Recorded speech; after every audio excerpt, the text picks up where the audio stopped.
So welcome back. How you doing? You okay?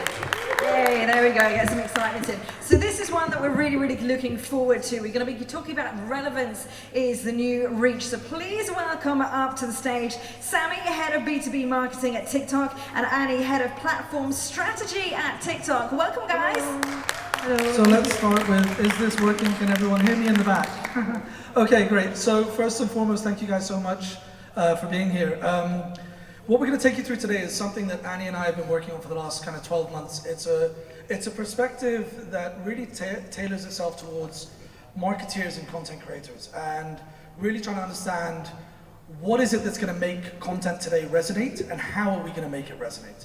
So first and foremost, my name is Sammy. I'm the head of B2B marketing at TikTok. I've been with TikTok for about 18 months. It's been an incredible journey and a real learning on the value of great content. Annie, I'll let her introduce herself. She's going to start, I'm going to finish, and we hope you guys enjoy yourselves. Thanks, Sammy. I'm Annie. I lead platform strategy at TikTok, and I'm really excited to talk to you about the idea of relevance. Let me start with a little fact. Have you heard the expression, you have the attention span of a goldfish? Anyone hold it? Okay. So, Sorry, what? Exactly. So a goldfish attention span is about 8 seconds. Do you know how long the attention span of a human being is recently? Any guesses? It's actually 6 seconds. So in fact, we've ruined the saying. I think a goldfish somewhere is saying you have the attention span of a human. So right now, attention spans have decreased. But at the same time, think about all the platforms we have access to. And think about everything we're exposed to. So in fact, there's a decreasing attention span, an increase in ability to reach people. And this is why we are tackling this topic, because it makes you wonder, what are people doing with all this reach that we're sending out their way as brands? Actually, 1/3, just block it. So 1/3 of people in the region block digital ads. There are too many, they're annoying, they get in the way of what they're doing. But what about those who are actually watching? Are they really paying attention? Think about yourselves. How eager are you to see that skip button appear and to just click it so you can get to the video you want to watch, right? So the premise of today's talk is about the fact that reach, which was all the rave a few years ago, is very important. It's essential, it's crucial, but it only gives a brand the right to play. Now, and nowadays, to get the right to win, you need relevance. And this is why our talk is called Relevance is the New Reach. Now, this comes on 2 dimensions. We're going to deep dive into relevance on 2 aspects. The first one is about relevance of the media vehicle itself. And then the second one is going to be relevance about the content itself. So let me start with the first one, the media relevance. If you think about content dissemination, this is one of my favorite slides because it goes back in time and it made me realize things that I'm doing and things that I've seen through my lifetime and how things have changed. If you think about content and how you consume it, if you go back to before the 2000s, we're going 20 years back, there was something called, what we like to call the context graph, whereby you would get served content based on whatever the TV channel wants to air or the billboard is up. I mean, you just get whatever contextually is there. Then from 2000 to 2010, we saw the birth of the knowledge graph. The knowledge graph is basically, I want to search for something. I want to learn about a new book release.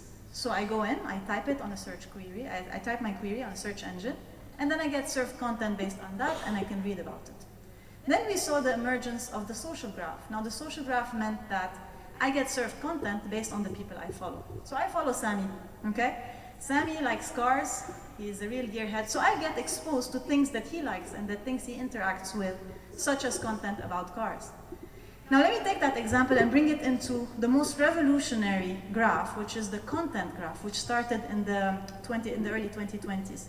Now here, I follow Sammy, yeah, but I don't get served content based on the people I follow. I get served content based on the content I like. Think about it. What's more relevant than that? So say I'm scrolling through some videos and I see something in relation to a car. Now I'm not in the market for cars right now, and I'm not really interested, so I just ignore it, basically.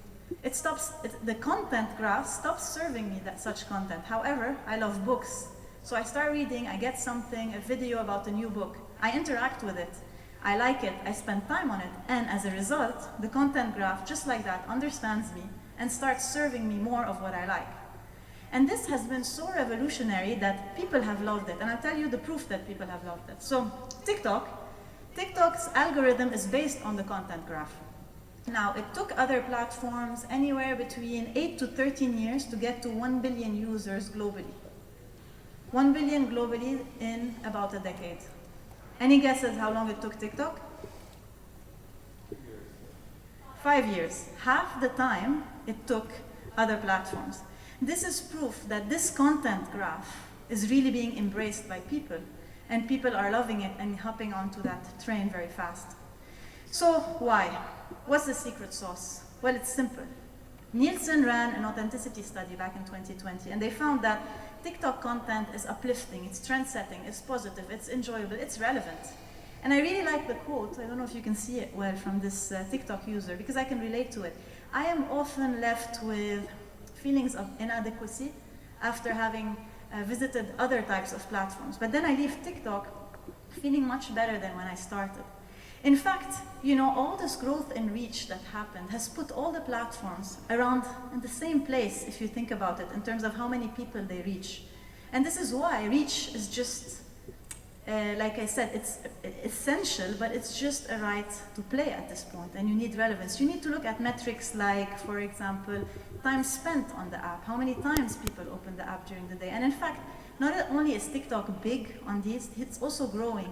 So much so that it has split the market in two. If you think about your consumption, think about it. There are apps that you check, and then on the other side, there are apps that you watch. I think the verb says it all, right? Apps you check versus apps you watch. And TikTok is an app that you watch. And in fact, you end up spending more time on it for all the reasons listed in the slide behind me. So Charli D'Amelio really summarized it nicely. She's one of the most followed TikTok users globally. She has north of 130 million followers. She said, realness is the new cultural currency, and there is no better place to be real than on TikTok. What does this mean for brands? Well, all of this good stuff is being transferred into brands. 71% don't mind ads on the platform. 2/3 are open to ads. More than half find brands on TikTok credible, trustworthy, and so on and so forth. And you know what? They're rewarding them with better metrics. We've run 60 brand lift studies, actually Ipsos has run them, and they found that if you think about ad recall uplift, TikTok delivers a 65% uplift versus 20% for other digital. 3 times as high. Purchase intent, 129 index versus 116. So some of the skeptics here will be thinking, yeah, purchase intent. Okay, tell me about actual purchase. Are people purchasing? Well, I want to challenge that further. I want to go beyond purchase. I want to talk about out of stock. I want to talk about brands being sold out. If you Google hashtag TikTok made me buy it, right now you see dozens of articles highlighting case studies of brands that went out of stock because of this hashtag. You might remember feta pasta. Feta cheese went out of stock back then. They had one of their highest selling quarters because of this hashtag. And you see the graph. This is in the region, the growth of hashtag TikTok made me buy it. So it's going to be up to brands to jump into that and to see how they're going to make use of this. In fact, in other parts of the world, retailers have created sections in their store entitled As Seen on TikTok. Amazon has launched a storefront of viral TikTok products, and you know what? It's surprised us even more. We are finding hashtag TikTok made me try it, made me use it. My personal favorite, made me read it. If any of you here are from Dubai and you go to Kinokuniya bookstore in Dubai Mall, you're going to see a section called Book Talks. So to the question I paused initially, purchase intent, it's not about just purchase intent. It's not about just purchase, it's actually about brands going out of stock. So let me recap what I've said so far. I've said increasing attention span, and then versus increasing reach. And the way to really be relevant, the way to earn the right to win is through relevance. And we talked about the first part of relevance, which is the media vehicle. So I'd like to hand over to Sami, who's going to talk to us about the second part of relevance. Thank you. Before we do that, and kind of resonating with the story that we're trying to tell why don't we give them a little bit of an ad break?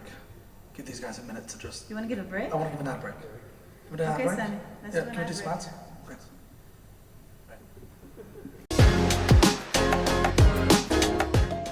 It's here, my package is here, it's here. Amazon's biggest sale of the year. Gotta get the door, gotta get my stuff. I just wanna open it up, it's here. Feeling good on a major scale. Amazon's White Friday sale.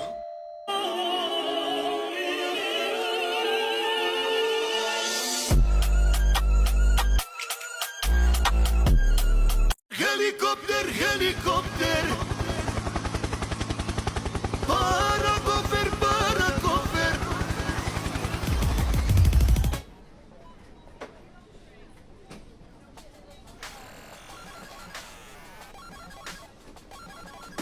We had to take a pause, but time to ring the bell. You spending on a product that don't work so well. A wipe, a fine guard, germs gone in 21 days. You need 168, that's lame in every way. You might win this argument. You think you're so smart, you're so brave. New products in your shopping cart. Yeah, we a bit old school. We ain't sold. Why shouldn't we listen to ads and believe what we're told? Cause you need countless wipes and countless dirhams and spins. When one wipe can get your germ troubles to end. Wipe your kids' things and anything you can mention. 21 day germ free, a new era in protection.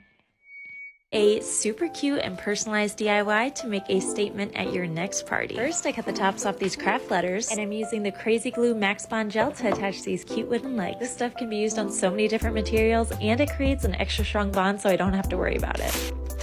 Then you just line the cardboard letters, add your favorite treats, and here's your custom letter charcuterie board. This random musician joined my TikTok.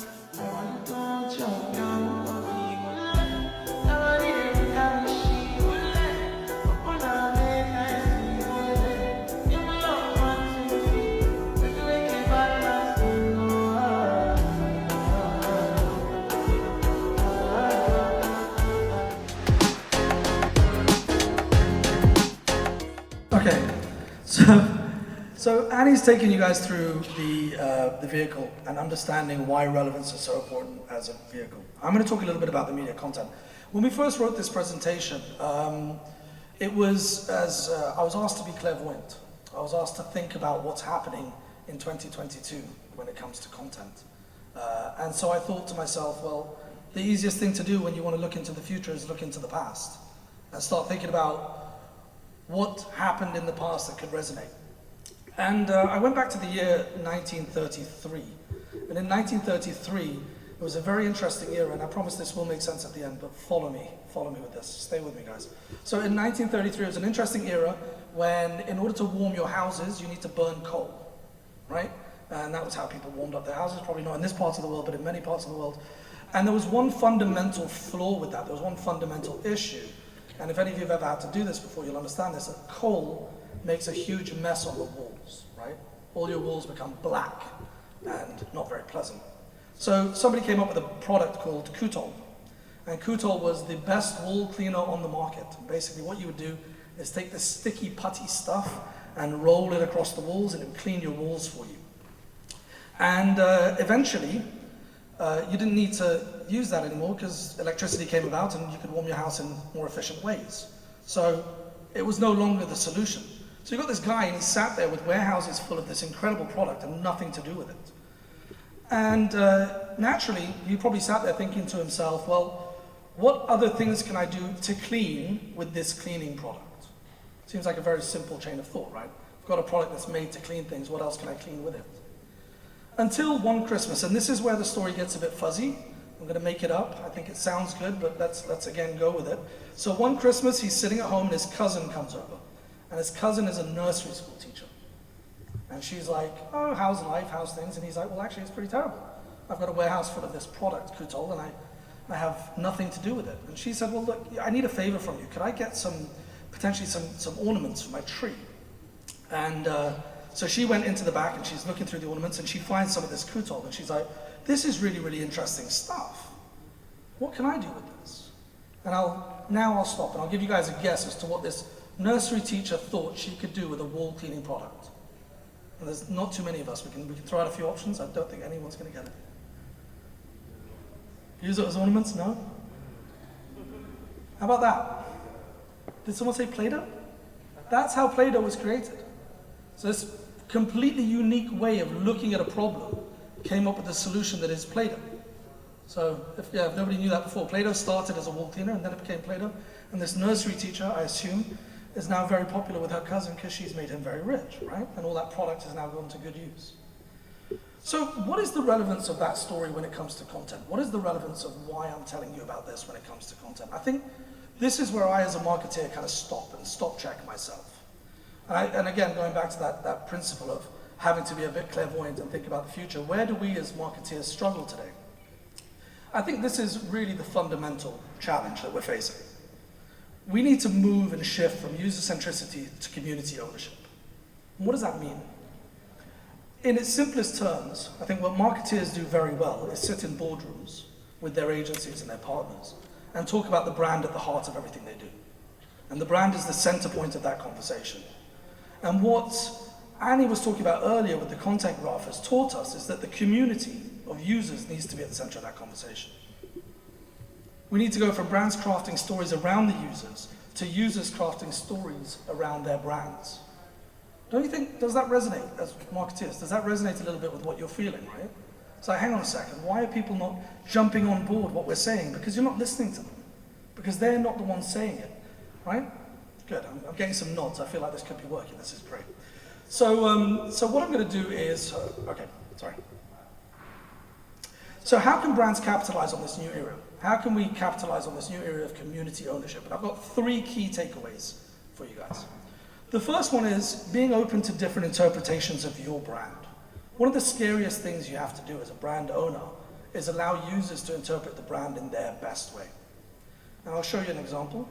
2 drums, 2 breasts, 2 thighs, 2 wings, with 1 heaping helping of mac and cheese, 1 large fry, and 4 flaky biscuits. That's 1 delicious mouthful.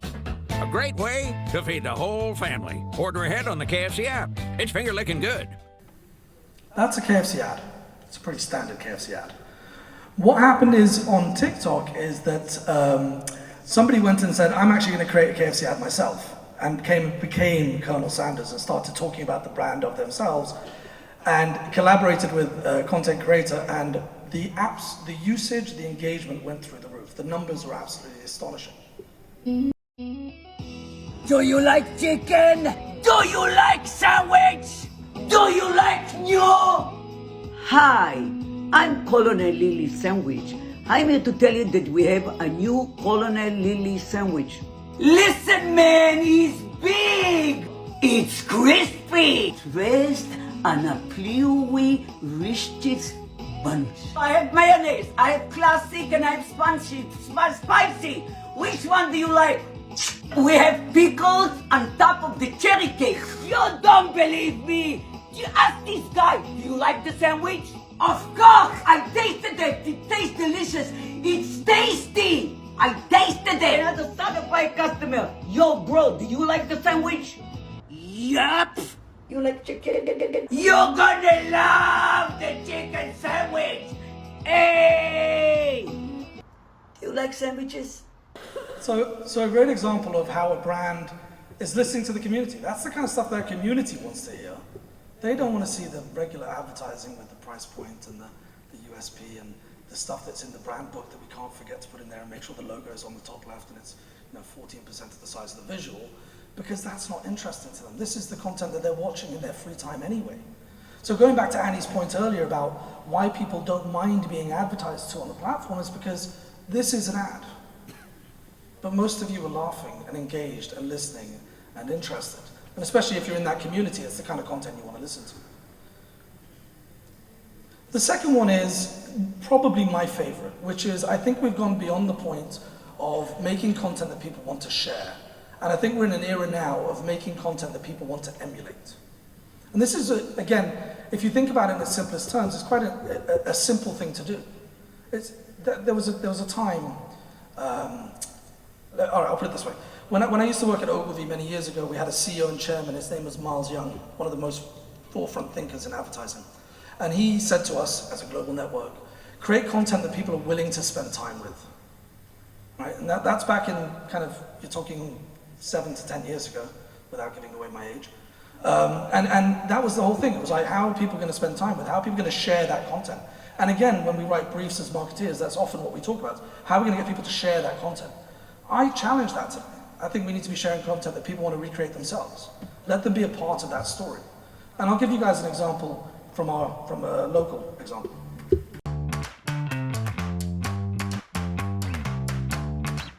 In a year with restricted travel, the UAE launched the #WorldsCoolestWinter, a campaign that highlighted all the amazing sights and activities that the Emirates has to offer. For the campaign to realize its full potential on TikTok, we created the 7, using one of TikTok's recognizable hand gestures that looks like the number 7 in Arabic and symbolizes the 7 Emirates at the same time. The 7 became a visual prompt that rallied residents to share their favorite hidden gems through a branded hashtag challenge. We got the UAE's top 20 creators to kick it off.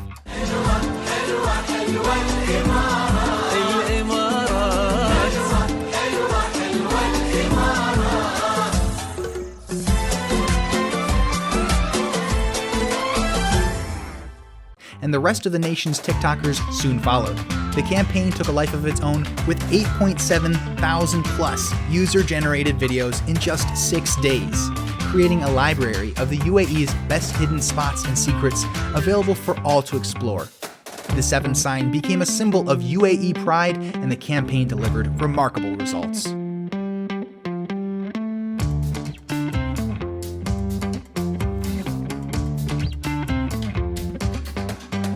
And the result that mattered most? Getting an entire nation smiling and moving at a time they needed it most.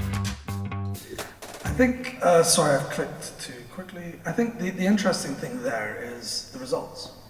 Yeah, absolutely, we used content creators to get the ball rolling, but the amount of user-generated content is that, what's that phrase that we used to see in briefs, those of you that work at agencies? I want my brand to go viral, I want that video to go viral. Using our content creators is an incredible way to do that. And the last one, again, one that I find quite funny, is allowing room for reaction-based creativity.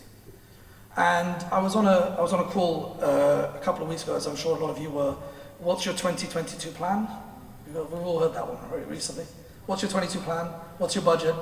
What are you going to be doing every quarter? I want to know. And my answer was, do you really want me to tell you today what I'm going to be doing in October next year? And they're like, yes. I said, how? Because if anything, especially in the last 18 months, we've learned is that is absolutely not feasible. We're not allowing ourselves the room for reaction-based creativity. Content calendars, yes. Fixed calendars, no. I absolutely live by this now. Yes, we need to have an idea of the messages we're supposed to be sending. Yes, there has to be absolutely some form of structure, but if we're not allowing ourselves the flexibility to be in the moment and listening to what our consumers and the world is telling us, I think we're really running a mess. So here's another example of reaction-based creativity from McDonald's UAE. This speech is my recital. I think it's very vital to rock around. That's right, on time. It's tricky. It's right. Here we go. It's tricky to rock around. To rock around. That's right, on time. It's tricky. It's tricky. Tricky. Tricky. Tricky. It's tricky to rock around. To rock around. That's right, on time. It's tricky. Tricky. I met this little girlie. Her hair was kind of curly. Went to her house and bust her out. I had to. So McDonald's have just jumped on a great trend there and realized that they can drive some creativity. And I've got to genuinely say, I don't think I've ever enjoyed McDonald's content as much as I enjoyed that. I would watch that again, right? And that's an ad, guys. Let's not kid ourselves. That's completely an ad that you would want to go and watch again. So basically what we're saying at the end is when, the last point I wanted to make was we have this incredible ability to close our ears and stop listening to our consumers. And this was presented to me a week ago, so I whacked it in the end, which is why I forgot it was there. I whacked it in the end because I think based on that reactive creativity, this is the most incredible comment, is use your comments as brands, as your creative brief. That's it. Your consumers are telling you what they want to see. They are telling you what they want to hear. They're telling you what they like. They're telling you which products they like. They're telling you why they like them. They're telling you what about them they like. They're telling you where they want to buy them. They're telling you everything you need to know. Are you using that data, that information to your benefit? So with that, without further ado, I will hand it over. They say never to read the comments, I say comments equal content.